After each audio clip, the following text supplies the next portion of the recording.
ඉතින් මේ දවස්වල අපි හැමෝටම තියෙන ප්‍රශ්නයක් තමයි මේ ගෑස් අර්බුදය.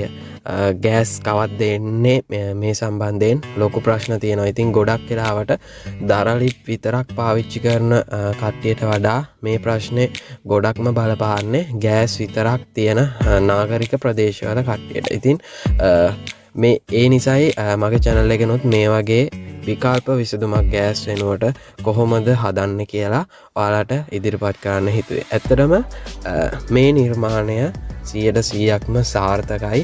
ඉතින් ඔයාලට පේනවා ඇති හොඳ ගෑස් එකක් හොඳ ගින්දරක් ගන්න පුළුවන්. ඉතින් මම දැක්කා මේ උදුන ගොඩක් වෙලාවට මල් පෝච්චියකින් තමයි නිෂ්පාදනය කරලා තිබ්බේ ගොඩක් වීඩියෝ වල. ඉතින් මට හිතුණා මේ උදුනත් ගෙදරදිම හදාගන්න විදිහේ වීඩියෝ එකක් කරන්න. මොකද අපිට පුළුවන් මේක නිවසේ පාවිච්චියට වගේම නැවත විකුණන්න අරමුණක් තියෙන විදිහට හදලා ඉදිරිපත් කරන්න. එතකොට අපිට මුලදී ව්‍යාපාරයක් විදිහට පටන් ගන්නකොට ඒ වෙනුවෙන් අවශ්‍ය අච්චු මිලදී ගන්න ඕනේ නැහැ. ගෙදර තියෙන දේවල් වලින් කොහොමද අපි මේක කළමනාකරණය කරගන්නේ. ඒ නිසාමයි මේ වගේ වීඩියෝ එකක් ගේන්න හිතුවේ.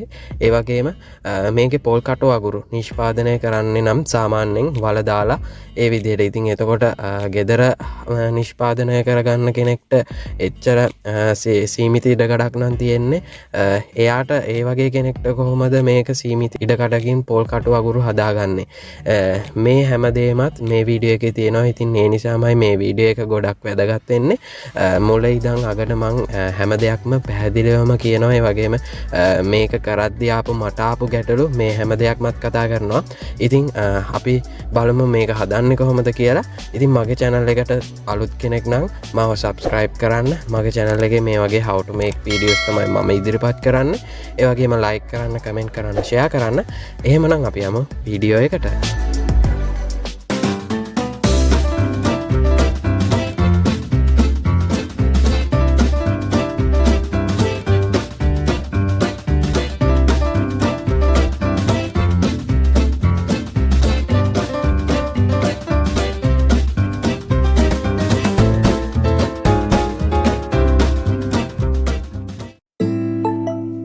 හරි, අපි එහෙමනම් බලමු මේකේ පෝච්චිය නිර්මාණය කරන්නේ කොහොමද කියලා. මෙතනදී කඩෙන් පෝච්චියක් මිලදීගෙන හැදුවත් ඒ ක්‍රමයේත් හරි. නමුත් මම මේක මේ කොටස වැදගත් වෙන්නේ සමහරක් විට ගෙදර තමන් කැමති හැඩයකින් හදා ගන්නවා නම්, කැමති උසකින් හදා ගන්නවා නම් ඒ වෙලාවට ගොඩක් හොඳයි අපිට අපිම පෝච්චිය නිර්මාණය කරනවා නම්. ඉතින් ඒ නිසා මම කියන්නම් කොහොමද මේක නිර්මාණය කරන්න කියලා. ඉතින් ඒකට මම පාවිච්චි කරනවා මේ වගේ බාල්දියක්. ඒ වගේම මැද ස්පේස් එක තියාගන්න මේ වගේ යකඩ ටින් එකක්, ඒ වගේම හට්ටියක්. මේ ටික තමයි පාවිච්චි කරන්නේ. එතකොට මේක අපි සිමෙන්ති එක්ක බාල්දිය ඇලවෙන්නේ නැතිවෙන්න වේලුනාට පස්සේ හැම එකකම බාල්දියේ ටින් එකේ වගේ හැම එකේම මේ වගේ කළු තෙල් නැත්තම් ඔයිල් වර්ගයක් ගාගන්න ඕනේ හොදට. ඉතින් මෙතනද කියන්න ඕනේ මේක බලන කෙනෙක්ට ප්‍රශ්නයක් වෙන්න පුළුවන්. මොකද මේ දවස්වල සිමෙන්ති ප්‍රශ්නක් තියෙනවා. එතකොට සිමෙන්තියෙන් හදන්න ඕනෙත් නැහැ. සමහරක් අයට මේක නිෂ්පාදනය කරන්න පුළුවන් තව විකල්පයන් තියෙනවා. මම කියන්නම් එකක්. ඒ වගේ වෙලාවක ඔයාලට පුළුවන් මේක ලී වලින් උදුන නිෂ්පාදනය කරගන්න, නැතිනම් තහඩු වලින්. ඉතින් මේ ක්‍රමත් හරි. දැන් අපි බලමු මේක සිමෙන්ති නිෂ්පාදනය කරනකොට පෝච්චියේ කොහොමද නිෂ්පාදනය කරන්න කියලා.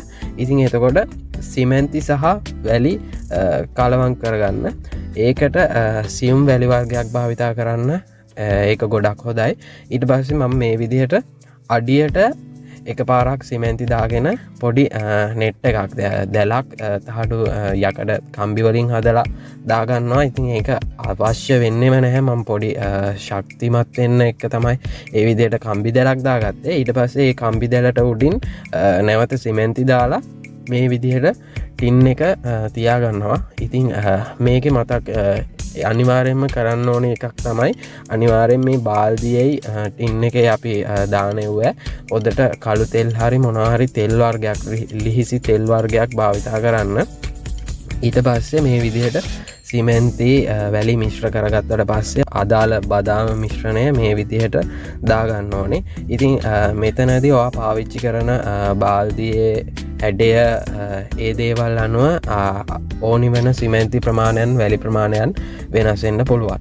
ඒ වගේම කියන්න ඕනේ එකක් තමයි මම මේකේ පාවිච්චි කරේ ටින් එකක් සහ ඒකේ ටින් එකෙන් උඩ කට ලොකුවට ගන්න ඕනේ හින්දා ටින් එකට වඩා විස්කම්බයක් තියෙන හට්ටියක් තමයි පාවිච්චි කරේ. ඊට පස්සේ මේ විදිහට ෆෑන් එකේ හැඩයට ඕන විදිහට පෝච්චියේ සිදුරක් තියාගන්න ඕන හින්දා ඒ විදිහට මම රිජිෆෝම් කොටුවක් කපා ගත්තා. ඒකත් මේ විදිහට තියාගන්නවා. ඇත්තටම මට ආපු එක ප්‍රශ්නයක් තමයි මොකද මේ අත්දැකීම ඔයාලා එක්ක කියන්න ඕනේ. මේකට මම කියන්නේ මැද ස්පේස් එක ගන්න ටින් එකක් පාවිච්චි කරනවට වඩා ගොඩක්ම හොඳයි. මේ විදිහට අපි කොටුවක් රිජිෆෝම් වලින් හදාගත්තා වගේ මේකේ රවුම් ස්පේස් එකත් ගන්න රිජිෆෝම් වලින්ම හදාගන්න එක තමයි මම කියන්නේ. ඔයාලා හදනවා නම් මැදත් රිජිෆෝම් එකක් තියාගන්න. එතකොට ගලවන්න ලේසි. මොකද මේ තියෙන දැන් වේලුනාට පස්සේ මේක අපි තෙල් ගාලා තියාගත්තත් මේක ගලවන්න පොඩ්ඩක් අමාරුයි. ඉතින් මට පොඩ්ඩක් කාලය ගොඩක් වෙලාවට ගියා ගලවන්න යනකොට. ඉතින් ඒ දේ වෙන්නේ නැහැ. ඒ දේ නොවෙන්න තමයි මම ඔයාලට කියන්නේ මේකේ මැද ස්පේස් එක ගන්නත් රිජිෆෝම් පාවිච්චි කරන්න. ඉතින් එහෙම ගලවගත්තට පස්සෙත් උඩ කටේ පොඩ්ඩක් ඩැමේජ් වෙලා තිබ්බා මගේ පෝච්චියේ. ඉතින් ඒ නිසා මම මේ විදිහට නැවත කොළප්පු වලින් කට වටේ හදාගත්තා. සාමාන්‍යයෙන් මේක දවස් 2ක් වගේ උදුන තියන්න වේලෙන්න. ඊට පස්සේ අපිට උදුන වැඩ ටික ඉවරයි. අපිට පුළුවන් අපේ ෆෑන් යුනිට් එක හදාගන්න. ඉතින් මේකට පාවිච්චි කරන්නේ 12 watt DC ෆෑන් එකක්, ඒ වගේම පොටෙන්ෂියෝමීටර් එකක්, ඒ වගේම D313 ට්‍රාන්සිස්ටර් එකක්. මේ කියන උපාංග තුනෙන් මේ කොන්ට්‍රෝලර් එකයි ට්‍රාන්සිස්ටර් එකයි ඕනි වෙන්නේ අපි ගින්දර අඩු වැඩි කරන යුනිට් එකක් හදාගන්නවා නම් තමයි. ඒක අත්‍යවශ්‍යම දෙයක් නෙමෙයි. මේක ෆෑන් එකට පාස ගන්න විදිහ මම රූප සටහනකින් වීඩියෝ එකේ දාලා තියෙනවා. ඒ වගේම ඒක ඔයාලා පාස ගන්නවා නම් ඒ විදිහට පාස ගන්න පුළුවන්. නමුත් ඒක අත්‍යවශ්‍ය යුනිට් එකක් නෙවෙයි. මොකද කෙනෙක්ට මේක පාස ගන්න බැරි නම් මේ උපකරණ ට්‍රාන්සිස්ටර් දේවල් හොයාගන්න බැරි නම් ප්‍රශ්නයක් නැහැ. කෙලින්ම DC ඉන්පුට් එක පවර් පැක් එකෙන් දුන්නාම ෆෑන් එකට හරි. ඒ වගේම පවර් පැක් වලත් තියෙනවා අපිට වෝල්ටේජ් එක පාලනය කරන්න පුළුවන්. එහෙම පවර් පැක් එකක් පාවිච්චි කරනවා නම් මේ කන්ට්‍රෝලර් එක යුනිට් එක ඕනි වෙන්නේ නැහැ. ඒ වගේම කියන්න ඕනේ මේ ෆෑන් කන්ට්‍රෝලර් යුනිට් එක වෙනම හදපුවත් තියෙනවා කඩෙන් මිලදී ගන්න. සාමාන්‍යයෙන් රුපියල් 500ක් වගේ වෙනවා යුනිට් එක. ඉතින් එහෙමත් දාගන්න පුළුවන් අවශ්‍ය නම්. නමුත් මම නම් කියන්නේ එච්චර දෙයක් ඕනි වෙන්නේ නැහැ අපිට මේකට. එක්කෝ අපිට මේක මේ ට්‍රාන්සිස්ටර් එකයි පොටෙන්ෂියෝමීටර් එකයි හොයාගෙන පාස්සගෙන පාවිච්චි කරන්න පුළුවන්. නැත්නම් කෙලින්ම ඩිරෙක්ට් මේකේ පවර් සප්ලයි එක පවර් පැක් එකෙන් ලබා දීලා ෆෑන් එක ක්‍රියාත්මක කරන්න පුළුවන්.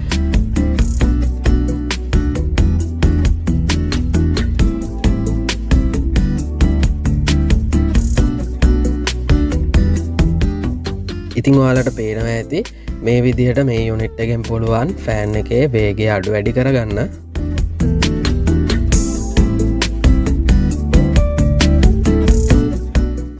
ඊට පස්සේ අපිට පුළුවන් මේ යුනිට් එකයි මේ ෆෑන් එකයි මේ විදිහට තහඩු බොක්ස් එකකට සවි කරගන්න. ඒ වගේම මෙතන තහඩු බොක්ස් එකේ මැද සිදුරක් හදාගත්තා.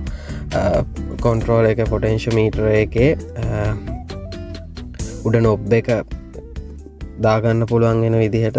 දැන් මම මේ විදිහට මේකේ වයර් එක වෙනම ඉවතට අරගෙන ඉවර වෙලා මේ යුනිට් එක ඒ වගේම ෆෑන් එක ඇතුළට සවි කරගන්නවා. යුනිට් එකට සවි කරගන්න නම් මම ග්ලූ ගන් පාවිච්චි කරනවා. ග්ලූ ගන් වලින් තමයි සවි කරගන්නේ. ඒ යුනිට් එකත් ෆෑන් එක ඉස්සරහට වෙන්න සවි කරගත්තාම ගොඩක් හොඳයි. එතකොට ට්‍රාන්සිස්ටර් එක රත් වුණත් ඒක කූල් කරන්න පුළුවන් ෆෑන් එකෙන් එන හුලකින්. ඒකත් එක්ක යුනිට් එක ෆෑන් එකේ ඉස්සරහැන් සවි කරගන්නවා මම.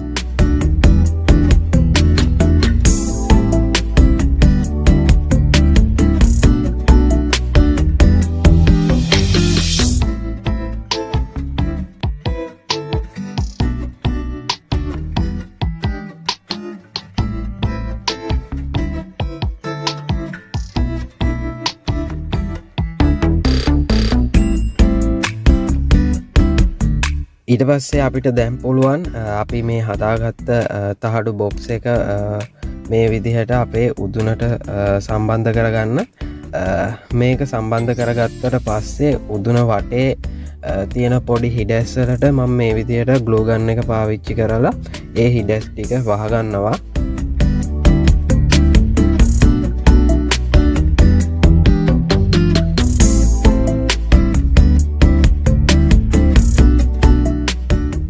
ඊට පස්සේ අපිට මේක උදුනට උඩ මේ විදිහට වලදක් ඕනි වෙනවා. මේ වලද මම හිල් කරගන්නවා මේ විදිහට. මේකට ඇලුමේනියම් බදුනක් වුණත් පාවිච්චි කරන්න පුළුවන්, ප්‍රශ්නයක් නැහැ. මම පාවිච්චියෙන් ඉවත දාපු ඒ කියන්නේ වලද පොඩ්ඩක් පිපිරලා තිබ්බේ. ඒ වගේ එකක් තමයි මේ වැඩේට පාවිච්චි කරන්නේ. අපි බලමු දැන් මේ වැඩේට අවශ්‍ය වෙන පොල් කටු අගුරු හදාගන්නේ කොහොමද කියලා. ඉතින් මේ වීඩියෝ එකේ විශේෂත්වය මේකයි, මේ හැම දෙයක්ම එකම වීඩියෝ එකකින් ගේන්න හිතුවෙත් ඒ නිසාමයි.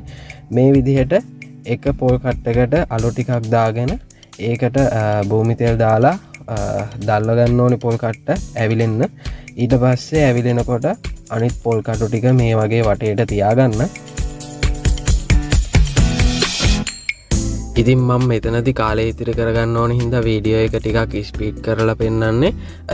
මේක සාමාන්‍යයෙන් පැය එකහමාරක් පැය දෙකක් වෙද්දි පොල් කටු ටික ඇවිලෙනවා.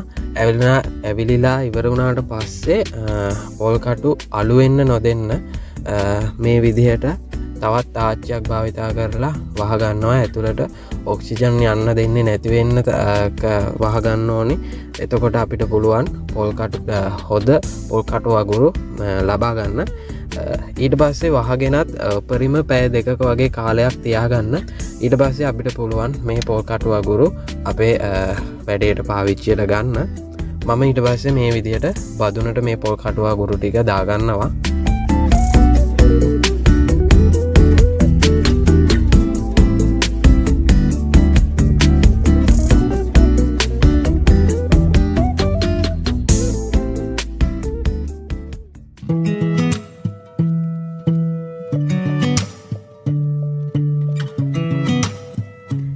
ඉතින් ඊට පස්සේ අපිට පුළුවන් මේක පත්තු කරගන්න. මම මේක පත්තු කරගන්න මේ වගේ කපුරු පෙත්තක් තියලා ඒක ගින්දර දාගන්නවා ඒකට. ඊට පස්සේ මම ෆෑන් එකේ ස්පීඩ් එක ටිකක් වැඩි කරනවා. සාමාන්‍යයෙන් එක විනාඩියක් ඇතුළත වගේ මුලින්ම අගුරු ටික පත්තු කරගන්න පුළුවන්.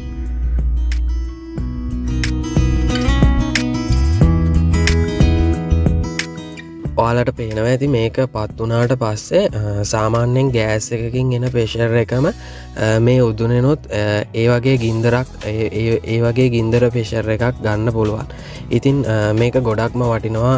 මොකද ගෑස් ප්‍රශ්න කවදා විසඳෙයිද දන්නේ නැහැ. ඒ වෙනකන් හිටියොත් අපේ වැඩ ටික කරගන්න වෙන්නේ නැහැ. ඉතින් මේ වගේ විකල්ප විසඳුම් තියෙනවා නම් ඒ දේවල් අත්අදා බලලා ඉදිරිපත් කරන්න හිතුවෙත් ඒ නිසාමයි. මේ ක්‍රමය ඇත්තටම සාර්ථකයි. අමුද්‍රව්‍ය වල ප්‍රශ්නයක් තියෙනවා නම් තියෙන්නේ පොල් කටු අගුරු හොයාගන්න එක. නමුත් මේ වෙද්දි වෙළඳ පොලෙත් තියෙනවා පොල් කටු අගුරු මිලදී ගන්න. ඉතින් ගෙදර පොල් කටු අගුරු හදාගන්න අපහසුයි නම් මිලදී ගන්න එකත් ඇත්තටම ගොඩක් හොඳයි. එහෙම මිලදීගෙන මේ වගේ උදුනක් හදාගත්තොත් අපිට පුළුවන් ගෑස් ප්‍රශ්නය විසඳෙනකන් අපිට අපේ එදිනෙදා කටයුතු කරගෙන යන්න. ඉතින් මටත් ඕන වෙලා තිබ්බේ ඒ වගේ හොඳ අදහසක් ඔයාලට මේ වීඩියෝ එකෙන් ලබා දෙන්න. මම හිතනවා මගේ මේ වීඩියෝ එක ඔයාලට ගොඩක් වටින ප්‍රයෝජනවත් වීඩියෝ එකක් වෙන්න ඇති කියලා. ඉතින් මගේ channel එක subscribe කරලා නැත්නම් subscribe කරන්න, like කරන්න, comment කරන්න.